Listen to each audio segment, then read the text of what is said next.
A change in the way CO2 levels are calculated means new Toyota Prius owners will have to pay the London Congestion Charge. New buyers of the Toyota Prius hybrid will no longer be exempt from the London Congestion Charge, after a change in the way its carbon dioxide, CO2, levels are measured moved its official output above the 75 g/km exemption threshold.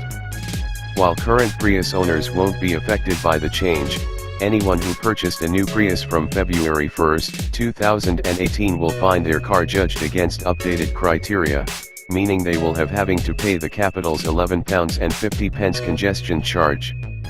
The Prius used to officially produce 70 g/km of CO2 when running on 15-inch wheels. This made it a favorite of private hire owners, as they could drive into London while escaping the congestion charge.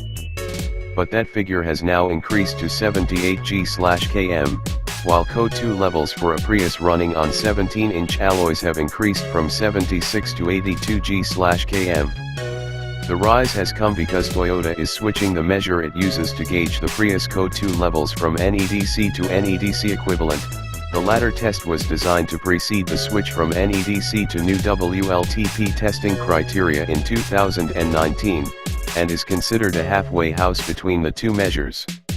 Vehicle excise duty, commonly known as road tax, has also increased for those buying a new Prius.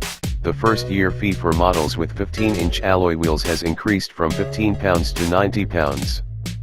Perhaps more significantly, benefit in kind, BIC, rates for business users of the same car have risen from 13 to 17%. While the Prius plug-in is also likely to be measured against NEDC equivalent criteria soon, its lower CO2 emissions of 22 g/km, under outgoing NEDC rules, make it highly unlikely its emissions will rise above the 75 g/km congestion charge exemption threshold. Read our roundup of the best company cars to buy now.